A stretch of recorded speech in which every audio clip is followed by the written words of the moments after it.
Today we'll be discussing family and fertility. More people than ever before are having fertility treatment. There were 10% more IVF and donor insemination cycles in 2021 compared to 2019. Single parents and parents in female same-sex relationships had the largest increase in IVF usage from 2019 to 2021. And male infertility issues have risen over the last 2 generations, with 16% of those under 34 being impacted by fertility.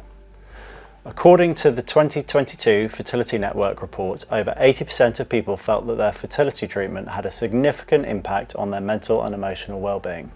Rebecca, coming to you next. So what factors do you believe are driving the rise in demand for workplace fertility treatments? So I think those factors are kind of outside the workplace and inside the workplace as well. So outside, the demographic changes are really profound. So, you know, the average age that we're all having children is increasing. It's the highest since we started taking records in 1938. So that's 30.9 for women, it's 33.7 for men. And that means that, you know, that more couples are having fertility challenges, and medical advancements have kind of responded to that. So, you know, fertility treatments are now more accessible, they can be more affordable, and they're more successful than ever before. We see a lot of people who we care for who have had fertility issues and then may go on to lose that baby, or they can have secondary fertility issues.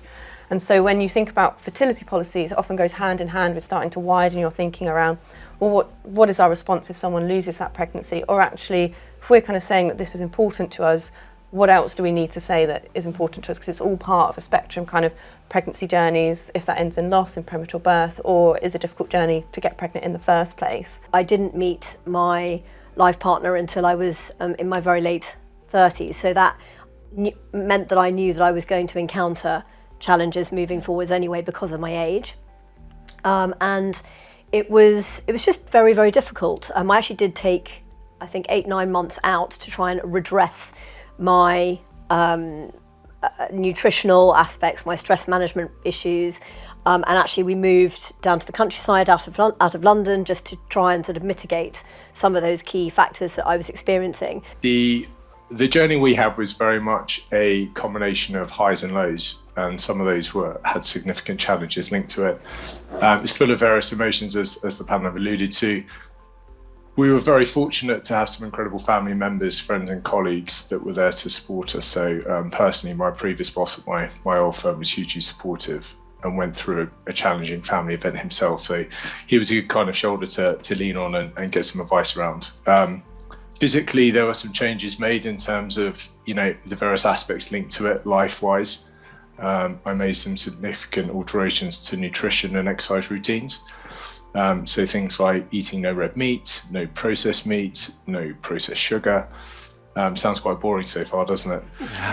No dairy, no caffeine, which was the worst. I'm sure my wife might have a difference of opinion there about giving up coffee. No alcohol, you know, changing weight routines, going to the gym, etc. So doing more cardio and kind of less strenuous exercises and changing that for like Pilates and yoga, all made a significant impact. It needs to be robust policies, and those policies need to be communicated, not just put on a SharePoint somewhere and not talked about. I think it's about supporting our employees through that whole journey and all points. So I think it starts with your interns and your grads. Let's have those really what are deemed difficult conversations. Get them used to talking about taboo subjects right at the beginning of their careers, and they can carry that forward. They're going to be our leaders of the future.